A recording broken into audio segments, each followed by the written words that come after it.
নমস্কাৰ, এই মুহূৰ্তত আহি পৰিছে সন্ধিয়াৰ কেইবাটাও বিগ ব্ৰেকিং নিউজ। আজি হৈছে 10 ডিচেম্বৰ। লাখ লাখ মহিলাৰ বেংক একাউণ্টত অৰুণোদয় আঁচনিৰ 1250 টকা সোমাই গ'ল। এতিয়াও অৰুণোদয় আঁচনিৰ 1250 টকা আপোনাৰ একাউণ্টত আপুনি পোৱা নাই নেকি? তেন্তে আপোনাৰ বাবে সোণালী সুযোগ আহি পৰিছে। আত্মসহায়ক প্ৰতিজন মহিলাক মুখ্যমন্ত্ৰী ডক্টৰ হিমন্ত বিশ্ব শৰ্মাই আজি 10,000 কোটি টকাৰ চেক বিতৰণ কৰিলে। আপোনাৰ সমষ্টিত এতিয়ালৈকে 10,000 টকাৰ চেক পোৱা নাই নেকি? আপোনাৰ কোনটো সমষ্টি এতিয়া কমেণ্ট কৰি জনাই দিয়ক। ৰেচন কাৰ্ড থাকিলে 2,000 টকালৈকে ৰাজসাহায্য লাভ কৰিব আপুনি। ৰেচন কাৰ্ড থাকিলে ভাল খবৰ। লগতে লাখ লাখ দুখীয়াৰ একাউণ্টত চৰকাৰী কৰৰ প্ৰথম কিস্তিৰ টকা প্ৰদান কৰিলে মুখ্যমন্ত্ৰী ডক্টৰ হিমন্ত বিশ্ব শৰ্মাই। আপুনি পালেনে? লগতে কেইবাটাও ৰাজনৈতিক খবৰৰ লগতে অৰাজনৈতিক খবৰ যুগুত কৰা হৈছে আজিৰ দিনটোত। গোটেই অসম তথা ভাৰতৰ বিভিন্ন প্ৰান্তৰ পৰা যুগুত হৈছে কেইবাটাও ডাঙৰ খবৰ। এনেবোৰ খবৰ নিতৌ পাই থাকিবলৈ চেনেলটি ছাবস্ক্ৰাইব কৰি ভিডিঅ'ত এটা লাইক কৰিবলৈ নাপাহৰিব। আজিৰ আমাৰ প্ৰথম সবাই গুৰুত্বপূৰ্ণ খবৰ হৈছে অসমবাসীৰ বাবে এটা ডাঙৰ খবৰ। আপুনি অৰুণোদয়ৰ ধন পালেনে আপোনাৰ বেংক একাউণ্টত? এতিয়াই চেক কৰক আপোনাৰ বেংক একাউণ্ট। যদি আজিলৈকে অৰুণোদয়ৰ ধন পোৱা নাই তেন্তে শীঘ্ৰ কৰক এই কাম। লাখ লাখ মহিলাৰ একাউণ্টত জমা হ'ল চৰকাৰী ধন। অৰুণোদয় আঁচনিৰ প্ৰতিগৰাকী হিতাধিকাৰীয়ে লাভ কৰিলে চৰকাৰৰ ধনৰাশি। প্ৰতিগৰাকী হিতাধিকাৰীৰ একাউণ্টত জমা হৈছে 1250 টকা। এতিয়াই চেক কৰক আপোনাৰ বেংক বেলেঞ্চ। আপোনাৰ একাউণ্টত অৰুণোদয় আঁচনিৰ 1250 টকা আপুনি পালেনে? যদি আপুনি টকা পোৱা নাই তেন্তে কি কৰিব? যদি আপুনি এতিয়াও ধন ল'বৰ মেছেজ পোৱা নাই তেন্তে শীঘ্ৰে পৰীক্ষা কৰক। ধন জমা নহ'লে আপুনি দিব পাৰিব অভিযোগ। অভিযোগ দিয়াৰ বাবে চৰকাৰে মুকলি কৰিছে হেল্পলাইন নম্বৰ। হেল্পলাইন নম্বৰটো হৈছে 0361223705। এইটো নম্বৰ ছেভ কৰক আপোনাৰ মোবাইল ফোনত। নতুনকৈ অৰুণোদয় আঁচনি লাভ কৰা হিতাধিকাৰীৰ একাউণ্টত জমা হৈছে ধনৰাশি। যদি আপুনি এতিয়ালৈকে অৰুণোদয় আঁচনিৰ 1250 টকা পোৱা নাই তেনে ক্ষেত্ৰত দিয়ক আপুনি অভিযোগ। অৰুণোদয় আঁচনিৰ লগতে যিটো মোবাইল নম্বৰ লিংক হৈ আছে অকল সেইটো মোবাইল ফোনৰ জৰিয়তে আপুনি কল কৰিব লাগিব, অন্যথা কল কিন্তু নালাগে। যদি আপুনি অৰুণোদয় 2.0, অৰুণোদয় 3.0, বিধৱা বৃদ্ধা বা দিব্যাংগ আঁচনিৰ টকা পোৱা নাই তেনে ক্ষেত্ৰত আপুনি এতিয়াই দিয়ক অভিযোগ। অভিযোগ দিয়াৰ লগে লগে 5 মিনিটৰ ভিতৰতে আপোনাৰ একাউণ্টত 1250 টকা সোমাই যাব। আৰু আজিৰ ভিডিঅ'টো সকলোৱে বেছি বেছিকৈ শ্বেয়াৰ কৰি দিয়ক। তাৰপিছত অসমবাসী ৰাইজক জনাইছো আমাৰ পৰৱৰ্তী খুবেই গুৰুত্বপূৰ্ণ খবৰ। লগতে ডাঙৰ খবৰ, PMEY ঘৰৰ নামত কোনো 1 টকা চুব নোৱাৰিব। 1 টকা নিদিয়াকৈ হিতাধিকাৰী পাব চৰকাৰী পকী ঘৰ। যদি আপুনি চৰকাৰী ঘৰৰ বাবে আবেদন কৰিছে আপোনাৰ বাবে অত্যন্ত ভাল খবৰ। অসমৰ মুখ্যমন্ত্ৰী ডক্টৰ হিমন্ত বিশ্ব শৰ্মাই চৰকাৰী ঘৰৰ প্ৰথম কিস্তিৰ টকা দি কেইবাটাও গুৰুত্বপূৰ্ণ মন্তব্য কৰিছে।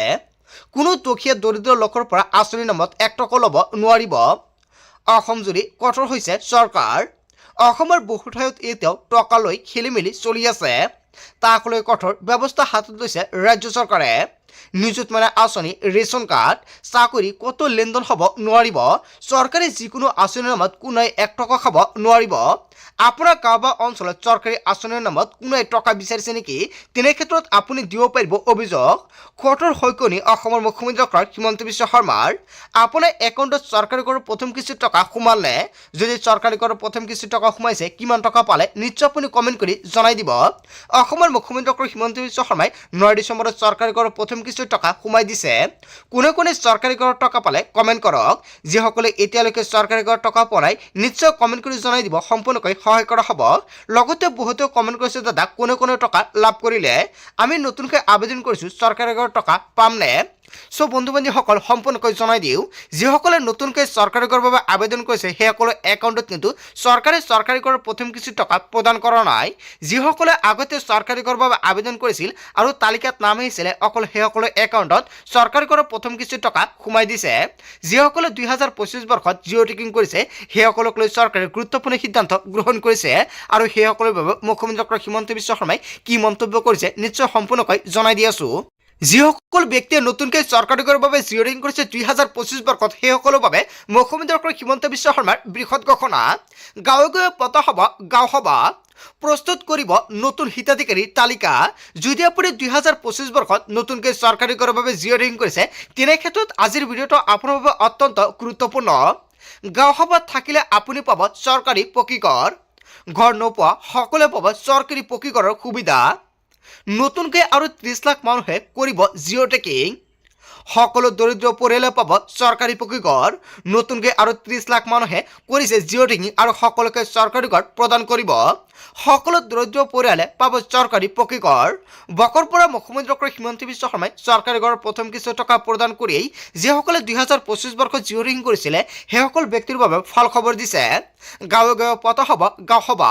যদি আপুনি চৰকাৰী ঘৰত জিঅ' টেগিং কৰিছে অতি শীঘ্ৰে গাঁও সভাত উপস্থিত থাকিলে আপুনি পাব চৰকাৰী ঘৰ। কেতিয়া গাঁও সভা পাতিব নিশ্চয় সম্পূৰ্ণকৈ নেক্সট ভিডিঅ'ত জনাই দিম। তাৰপিছত অসমবাসী ৰাজুক জনসমৰ পৰৱৰ্তী খুবেই গুৰুত্বপূৰ্ণ খবৰ, লগতে ডাঙৰ খবৰ। মুছলমানে যদি বিজেপিক ভোট নিদিয়ে আল্লাহে ক্ষমা নকৰিব। বিজেপিক ভোট নিদিলে তহঁতক মহাপাপী চুব, এনেকুৱাকৈ এজন বিজেপি বিধায়কে ডাঙৰ মন্তব্য কৰিছে। আল্লাহৰ শপত খাই ক'ব লাগিব বিজেপিক ভোট দিম।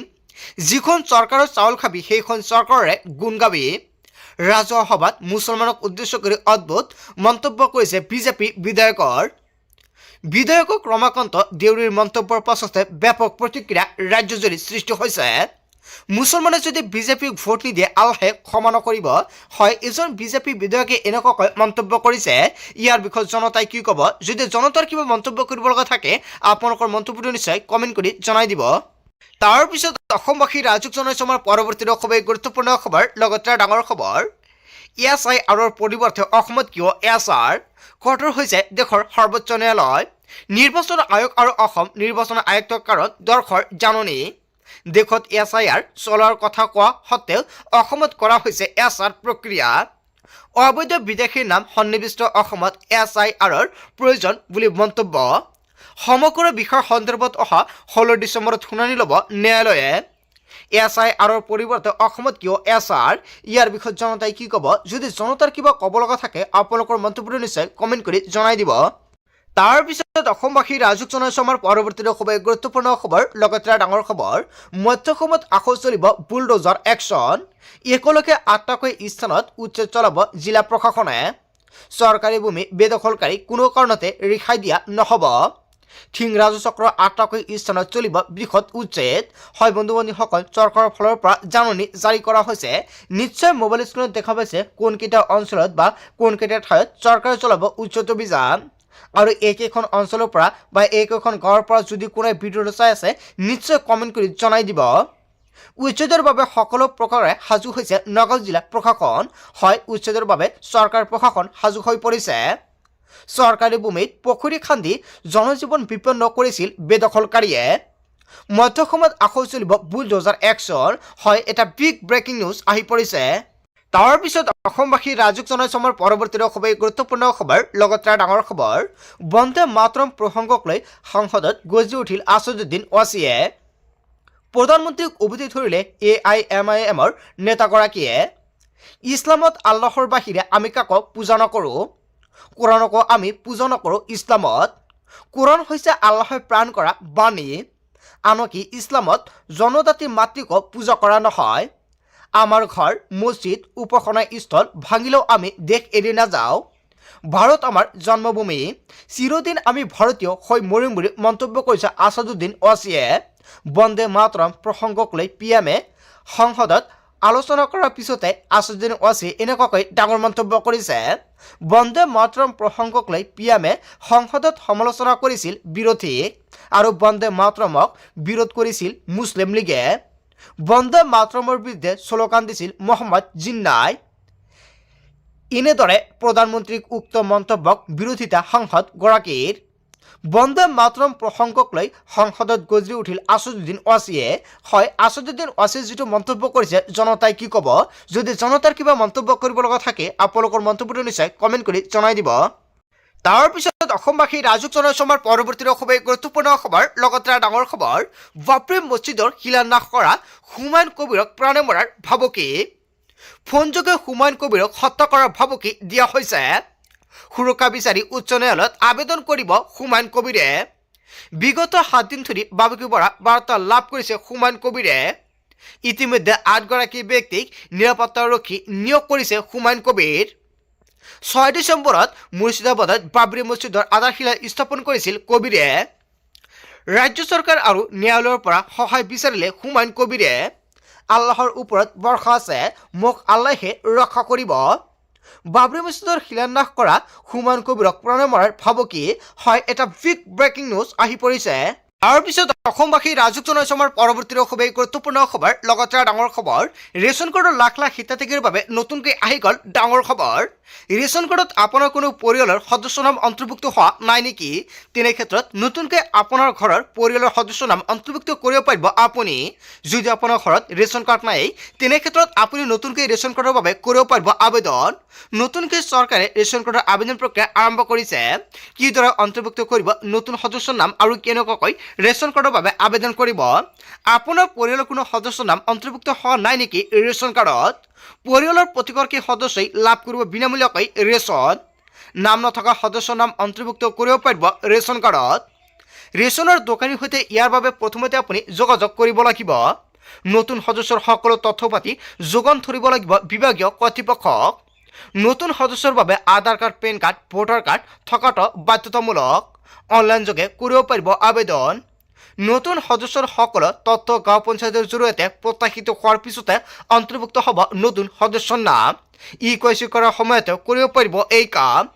যদি কোনো লোকৰ মৃত্যু হৈছে তেনেহ'লে কৰ্তন কৰিব পাৰিব নাম। নতুন সদস্য অন্তৰ্ভুক্তি আৰু কৰ্তনৰ কাম কৰিব পাৰিব। আবেদন প্ৰক্ৰিয়া সম্পূৰ্ণ হোৱাৰ পিছতে নতুন সদস্যই লাভ কৰিব 5 কিলোকৈ চাউল। হয় বন্ধু বান্ধৱীসকল, এটা বিগ ব্ৰেকিং নিউজ আহি পৰিছে। আপোনাৰ ঘৰত ৰেচন কাৰ্ড নাই নেকি? তেনে ক্ষেত্ৰত আপুনি নতুনকৈ ৰেচন কাৰ্ডৰ বাবে আবেদন কৰিব পাৰিব। কেনেকৈ ৰেচন কাৰ্ডৰ বাবে আবেদন কৰিব নিশ্চয় নেক্সট ভিডিঅ'ত সম্পূৰ্ণকৈ ষ্টেপ বাই ষ্টেপ দেখুৱাই দিম। তাৰপিছত অসমবাসী ৰাজুক জনাইছে আমাৰ পৰৱৰ্তী খুবেই গুৰুত্বপূৰ্ণ খবৰ, লগতে ডাঙৰ খবৰ। 2026ত নিৰ্বাচন খেলিব ৰিজাল্ট কৰিম চৰকাৰে। আমচুৰিত ৰাজনীতিত খোজ দিব ৰিজাল্ট কৰিম চৰকাৰে। ৰাজনৈতিক দলত খোজ দিবলৈ সাজু হৈছে আমচুৰ সভাপতি ৰিজাল্ট কৰিম চৰকাৰ। 30 ডিচেম্বৰত আনুষ্ঠানিকভাৱে আমচু ত্যাগ কৰিব ৰেজাউলে। মোক ৰাইজে আশীৰ্বাদ কৰক, মই সদায় সংখ্যালঘু ৰাইজৰ হকে মাত মাতি যাম। সংখ্যালঘু ৰাইজৰ সমস্যা সমাধান কৰিবলৈ মই সাজু। 2026ত নিৰ্বাচন খেলিব ৰিজাল্ট কৰিম চৰকাৰে। হয়, 2026ত ৰিজাল্ট কৰিম চৰকাৰে নিৰ্বাচন খেলিব। ইয়াৰ বিষয়ত জনতাই কি ক'ব? যদি জনতাৰ কিবা মন্তব্য কৰিব লগা থাকে আপোনালোকৰ মন্তব্যটো নিশ্চয় কমেণ্ট কৰি জনাই দিব। তাৰপিছত অসমবাসী ৰাজুক জনাইছে আমাৰ পৰৱৰ্তী খুবেই গুৰুত্বপূৰ্ণ খবৰ, লগতে ডাঙৰ খবৰ। মুখ্যমন্ত্ৰী হিমন্ত বিশ্ব শৰ্মাক হৰুৱাবলৈ সাজু হৈছে শুকুৰালী। 2026ৰ নিৰ্বাচনত হিমন্ত বিশ্ব শৰ্মাৰ বিৰুদ্ধে যুঁজিব শুকুৰালীয়ে। জালুকবাৰীত হিমন্ত বিশ্ব শৰ্মাৰ বিৰুদ্ধে নিৰ্বাচন খেলিব শুকুৰালীয়ে। 2026ৰ নিৰ্বাচনী ৰংডংকা বজালে শুকুৰালীয়ে। ৰাইজৰ সপোন বাস্তৱ কৰিব শুকুৰালীয়ে। আপনি জনতা পাৰ্টিৰ হৈ নিৰ্বাচন খেলিব শুকুৰালীয়ে। আপনি জনতা পাৰ্টিৰ ৰাজ্যিক সম্পাদকৰ দায়িত্ব শুকুৰালীক। নিৰ্বাচন খেলিব বিচৰা ব্যক্তিক টিকট দিব শুকুৰালীয়ে। টিকট বিচৰা ব্যক্তিক যোগাযোগ কৰিবলৈ আহ্বান জনাইছে শুকুৰালীয়ে। আপনি জনতা পাৰ্টিত যোগদান কৰিবলৈ ৰাইজৰ কাতৰ আহ্বান শুকুৰালীৰ। মুখ্যমন্ত্ৰী হিমন্ত বিশ্ব শৰ্মাক হৰুৱাবলৈ সাজু হৈছে শুকুৰালী। তাৰপিছত অসমবাসী ৰাজুক জনাইছে আমাৰ পৰৱৰ্তী খুবেই গুৰুত্বপূৰ্ণ খবৰ, লগতে ডাঙৰ খবৰ। ৰকিবুল হুছেইনৰ কথা মতে উঠাবহ কৰে গৌৰৱ গগৈ। মিয়াৰ বিৰুদ্ধে কথা ক'লে বেয়া পায় গৌৰৱ গগৈয়ে। গৌৰৱ গগৈৰ মিয়া প্ৰীতি বাঢ়িছে।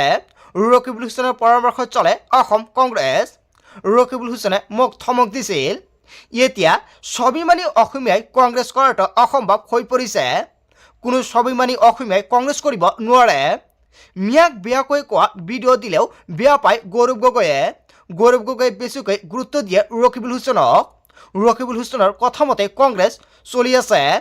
কংগ্ৰেছৰ লক্ষ্য 2026 নহয় 2031হে লক্ষ্য। ৰিপুণ বৰা, প্ৰদ্যুৎ বৰদলৈ গৌৰৱ গগৈৰ বাবে বাটৰ কাঁইট। নিষ্ঠাবান সাধাৰণ পৰিয়ালৰ কৰ্মীৰ সপোন ছাৰখাৰ কৰিব। মহাবিস্ফোৰণ সদ্য পদত্যাগী নেতা প্ৰফুল্ল কুমাৰ দাসৰ। হয়, প্ৰফুল্ল কুমাৰ দাসে যিকেইটা অভিযোগ উত্থাপিত কৰিছে আপুনি কি ক'ব? যদি আপোনাৰ কিবা মন্তব্য কৰিব লগা থাকে আপোনালোকৰ মন্তব্যটো নিশ্চয় কমেণ্ট কৰি জনাই দিব।